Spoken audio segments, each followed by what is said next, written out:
తను కులరహితమైనటువంటి సమాజాన్ని నిర్మిస్తుందంట. ఎవరికి కులపిచ్చుండేది? తెలుగుదేశం పార్టీ అధినేతకు కులపిచ్చుంది.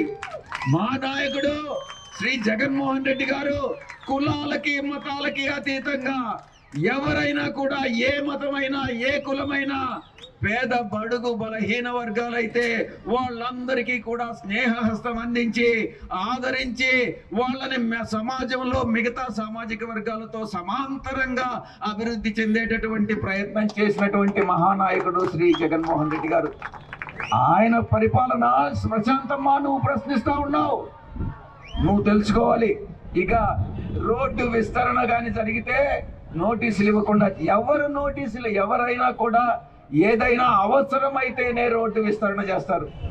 లేకుంటే చుట్టుపక్కల ఉండేటటువంటి ప్రాంతాలు అభివృద్ధి చేస్తారే కానీ కావాలని ఎవరు రోడ్డు విస్తరణ చేయరమ్మా అన్నటువంటి విషయాన్ని నువ్వు గుర్తుపెట్టుకోవాలి.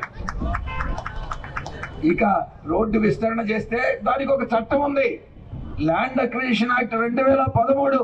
దాని ప్రకారం మార్కెట్ వాల్యూకి 2.5 టైమ్స్ కాంపెన్సేషన్ ఇస్తారన్నటువంటి విషయం ప్రశాంత్ రెడ్డికి తెలియాలి.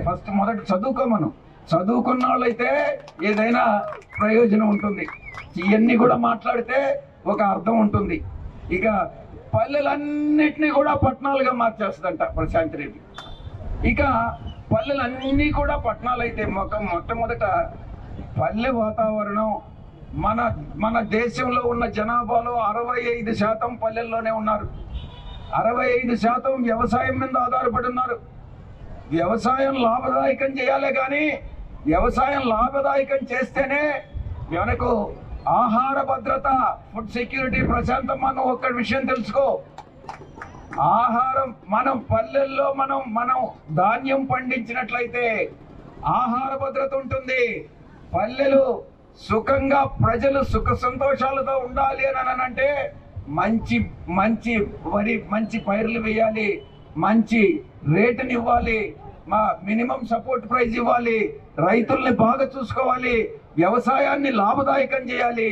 అంతేగాని పల్లెలన్నింటినీ కూడా ప్లాట్లేసి, వ్యవసాయ భూములన్నింటినీ కూడా ప్లాట్లేసేసి అమ్మేస్తే నీకు తిండి ఎవరు పెడతారమ్మా అని నేను ప్రశ్నిస్తా ఉన్నా. కొంచెం ఏదైనా మాట్లాడితే తల్లి ప్రశాంతమ్మ ఒక్కసారి ఆలోచించి బుర్ర ఉపయోగించి మాట్లాడమ్మా అని నేను మీకు విన్నవిస్తా ఉన్నా.